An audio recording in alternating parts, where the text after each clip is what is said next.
We have Attorney Garagos coming out. He is the attorney for the Menendez brothers. We know family were there as the judge is dealing with the idea of a resentencing hearing. Remember, the current DA says the Menendez brothers should stay in prison.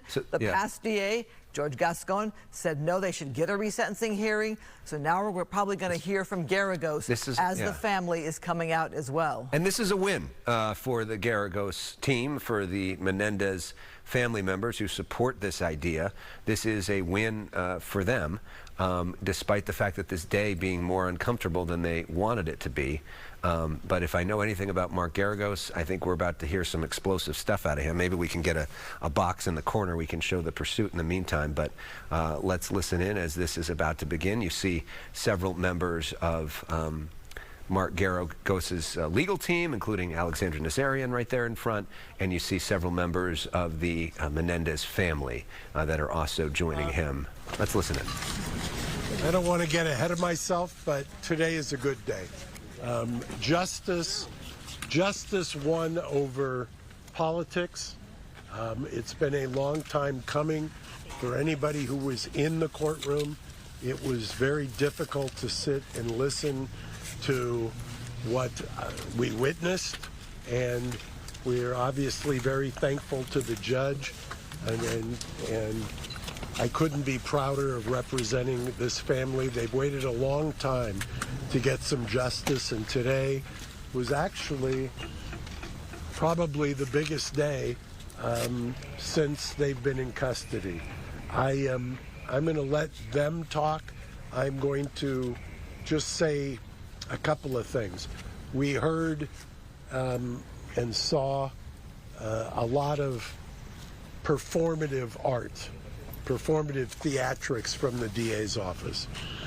The fact remains, and by the way, he's here, I had him under subpoena, Brock Lunsford, who was hardly, if you knew Brock like I knew Brock, the idea that he's some kind of a toady is laughable. And you should ask him some questions. I subpoenaed him here today, but I did not put him on the stand. He, I thought, did the right thing, the brave thing. I, in the courtroom, apologized to the family. I have seen something that I've never seen before, where a DA's office who basically hired for a head of victim services, somebody who was absolutely at odds with everybody behind here, and then gave them no support whatsoever, and then traumatized them again by throwing what I only consider to be an abhorrent picture up on the screen without warning, by the way, that I would have been chastised for if I did it as a defense lawyer. I just think all in all, it was an important day, a great day, and I'm thankful to everybody behind me for entrusting me. I'm thankful to Cliff Gardner, who ran away.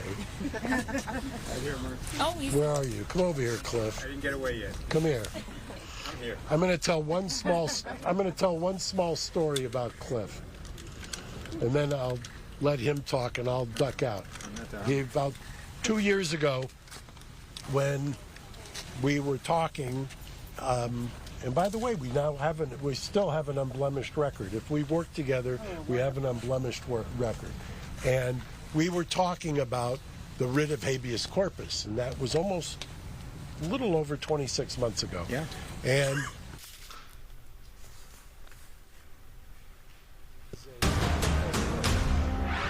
themselves. Why don't we just do it? Because we enjoy working with each other. And so we did it together. Now Worst decision we ever made. Ever made, yes, because Cliff will tell you he does nothing but post-conviction litigation. Is there any case you've had more post-conviction litigation on than this case? Sadly, no. Yeah, sadly, no. So hat tip to Cliff, who I think is the best appellate lawyer of his generation.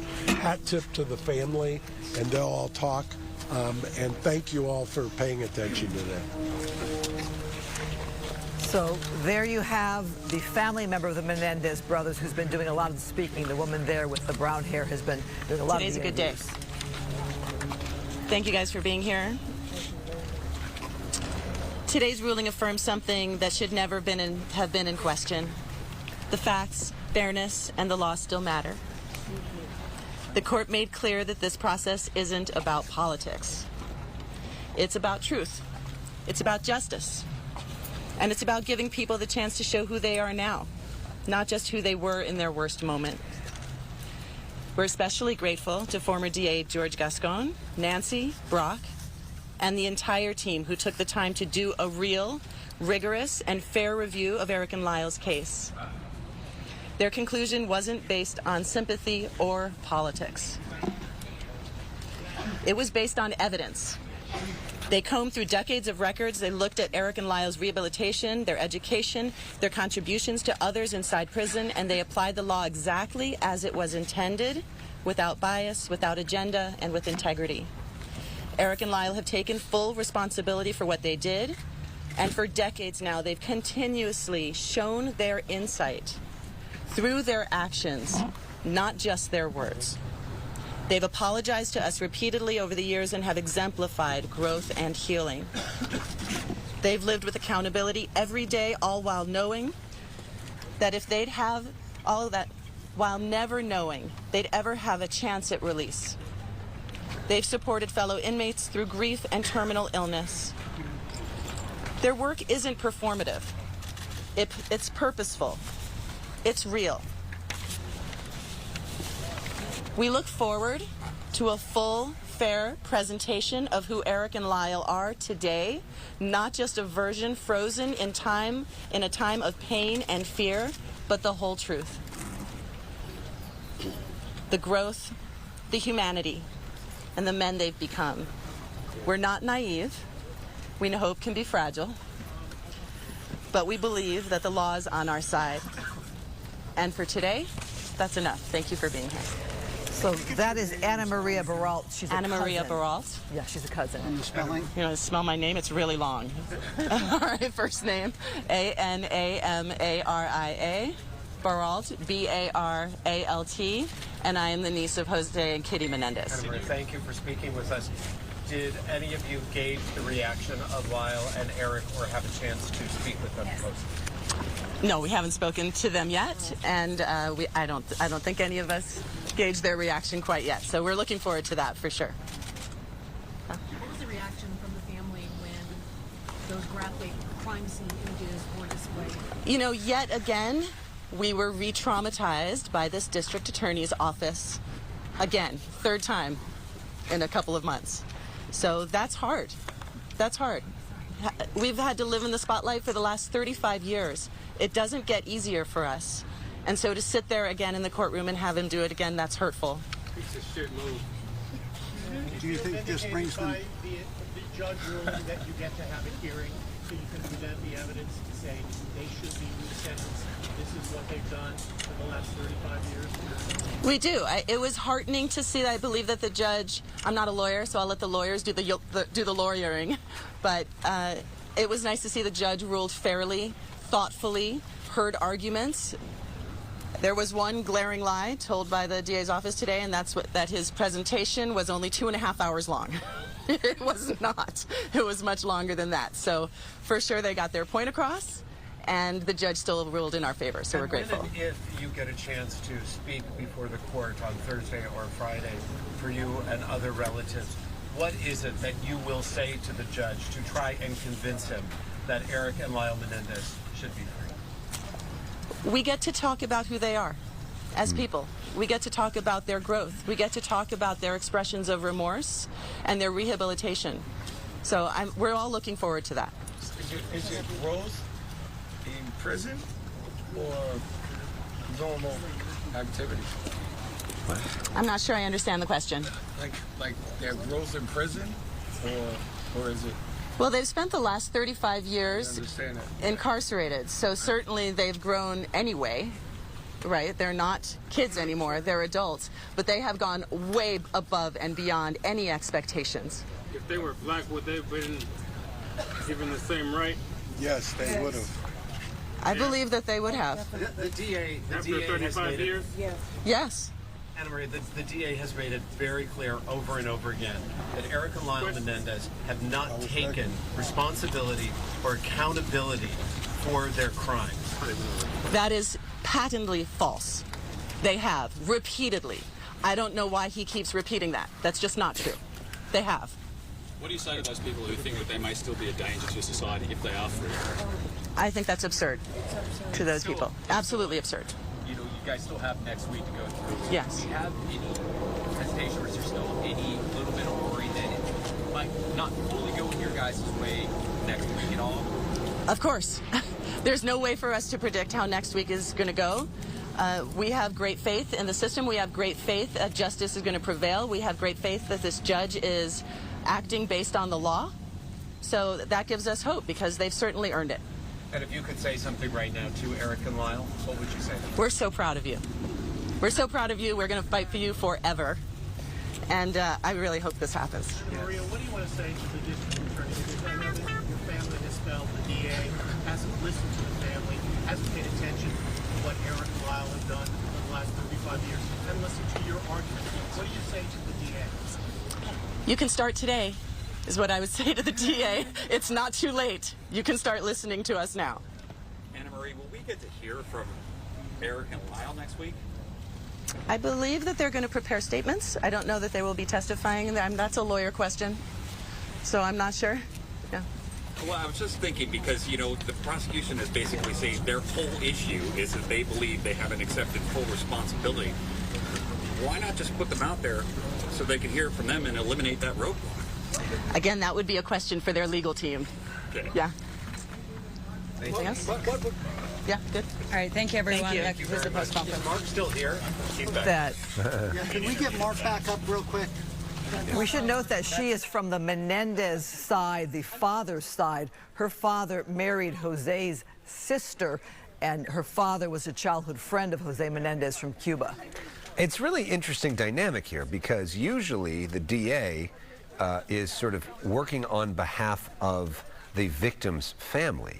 But in this case, because they killed their own family members, they're both family members with the victims and family members with the murderers. And at this point, almost every member of the Menendez family that are living, we know that there was one notable one who just recently passed away, are siding against the district attorney, Nathan Hochman, and pushing for this idea of release of the Menendez brothers. So, you know, an interesting, not sure who this gentleman is.